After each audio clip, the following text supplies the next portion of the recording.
Another price increase, another buggy release, so many DLCs dropped after the fact. Those are 3 great reasons to stop buying games at launch. I keep seeing more and more games on Steam for 80 euros.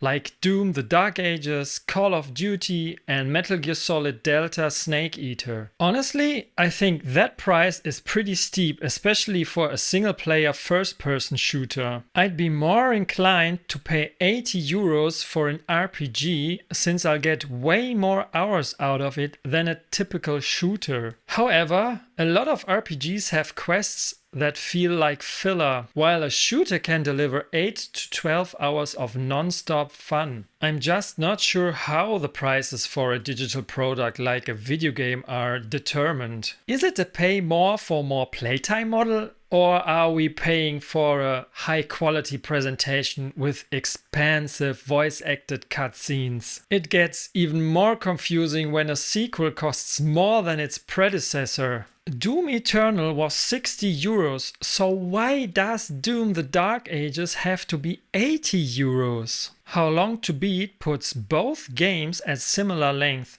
so I find it hard to justify the price increase for Doom the Dark Ages. Of course, publishers want to recoup their production cost faster. The still broken The Callisto Protocol cost $162 million to develop and offered almost nothing in terms of gameplay besides shooting. And with Metal Gear Solid Delta Snake Eater, Konami is asking for 80 euros for a poorly optimized game. For a remake, not a new development. And don't even get me started on Call of Duty. Yeah, it's great that publishers want to maintain their profit margins, but they seem to be losing sight of us gamers. Why else are so many games being released in an unfinished state these days? No wonder these price hikes are met with so little acceptance in the gaming community. I think the more expensive games get,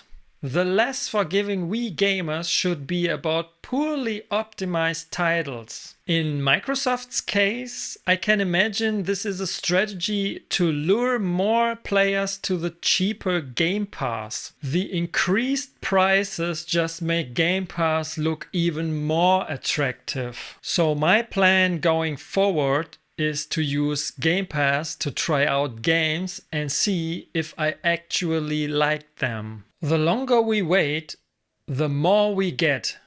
Just look at Kingdom Come Deliverance 2. On one hand, I think it's great that new content is added and it keeps the game on everyone's radar for weeks. On the other hand, for someone like me, who bought the game at launch and finished it in a few weeks, I won't get to experience everything. I would never start a game from scratch just because a new armor set or a quality of life improvement was added. I'm not restarting an 80-hour game just for that. With a large-scale add-on DLC, I'd say it's worth it if it's substantial standalone content, like The Witcher 3's DLCs. But it's just getting harder for me to get back into a game once I've mentally moved on. Ideally, I'd still be in the middle of the game and then get to continue right into the add-on. All that muscle memory and the skills I built up over dozens of hours would still be there. For me, it has become a matter of time. That's why I'd love it if we could go back to a time when everything was available on day one. I know that's completely utopian for me to say. I want the complete experience right away. And if DLCs do come later, they should be big add-ons that tell their own stories separate from the main plot. And if a sequel comes out, I shouldn't have to play the add-ons just to understand what's happening. If a publisher would do that and provided a complete game from the start, I might even be willing to pay a higher price. Over the years, my experience with DLCs has been that very few of them have stuck with me or felt worthwhile. I can say with certainty that all the From Software DLCs were worth it. Outside of that, it gets tough. The Witcher 3 has the best DLCs I have ever played. The first DLC with its 10 hours of extra story was simply fantastic. The second add-on added another 30 hours of gameplay with a completely new area that was thematically different from the main game. I also thought the Cyberpunk 2077 add-on was really good, though not quite as strong as The Witcher 3's. But after that, it becomes difficult for me to remember any more good ones. Ubisoft DLCs always feel like content that was cut from the main game. That's why I haven't played their DLCs in a long time. The last DLC I found truly outrageous was the final transmission for the Callisto Protocol. Krafton released the final chapter of the story as DLC. That's a really shitty move. Even The Legend of Zelda Breath of the Wild DLC didn't leave a big impression on me. It was fine, but it was just as forgettable as so many other DLCs. Even Nintendo can only manage to deliver okayish DLCs at best. My impression is that the majority of the gaming industry doesn't produce truly good DLCs. It exists just to make more money with less effort using stuff that was already produced. Just another form of price increase in the single player space. In short,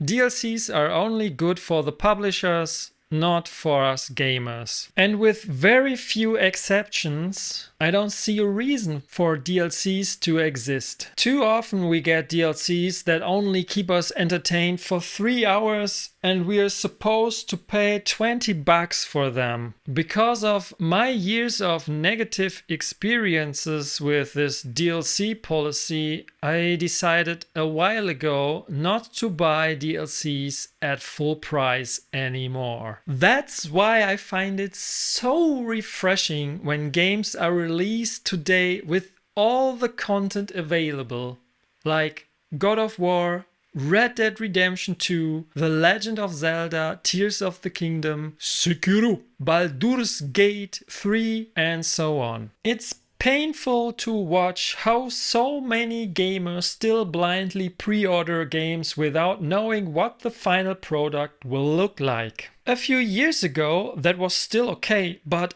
ever since Cyberpunk 2077's pitiful console release and the following wave of similarly broken games, the pre-order hype is over for me. There are just too many technically unoptimized games at launch. Nowadays, it's almost an exception when a game runs flawlessly from day one. And yet, it seems to be financially profitable for publishers to release broken games and patch it later, if they even bother. At least on PC, the modders will fix it. My approach is to wait until a game is either fully patched, like Lords of the Fallen, or in the case of Star Wars Jedi Survivor, I just use mods. In both cases, I'm waiting for a decent sale. I will never ever pay full price for a broken released game, even if it's eventually repaired. Sure, I'm not playing the newest games, but they're at least in a better state than at launch. With Doom Eternal, I have all the DLC content plus improvements like ray tracing at a cheaper price. If that's the publisher's goal, then they've done everything right with me in recent years. What about you guys? Do you buy games at launch or have you also decided to wait? Feel free to write your opinion in the comments. With Elden Ring, for example, there was an add-on after 2 years. Of course I was happy about it, but I also hadn't played Elden Ring for so long. And From Software is, as we know, sneaky enough to make the DLCs even harder than the main game, raising the challenge. It's kind of their tradition and I appreciate that, but after 2 years I have to relearn the controls and basically get back into the entire game. It's not like I can just jump back in and be in the flow. I have to ask myself, what was I doing again? What build did I play? Yep. Sometimes I find it frustrating to have to relearn everything. My personal preference is that I don't like single-player games being updated with content for years on end. I always hear people saying it's a good thing. Look, they are keeping the game alive.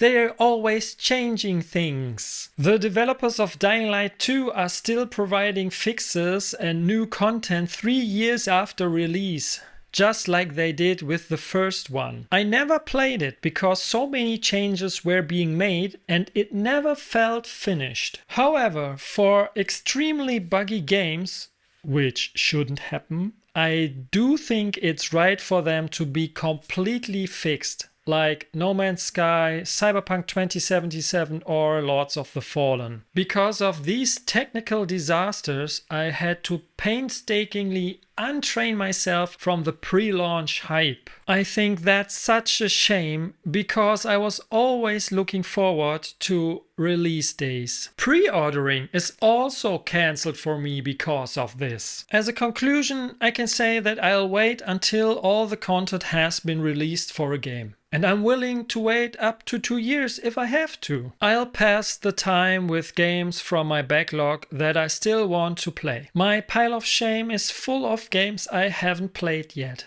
thanks to every sale. I'd love to know who of you guys has the biggest backlog. Let me know in the comments. I can play those first until the next sale for a game I really want comes along. And I'm saving money too. More bang for the buck. It's fantastic. And I can invest the money I save in new hardware, for example. In general, I really wish we'd see more games again that offer a complete experience from the very beginning. No staggered releases, no segmented content, and fully optimized. Then I might even be willing to reconsider if a price hike could be justified.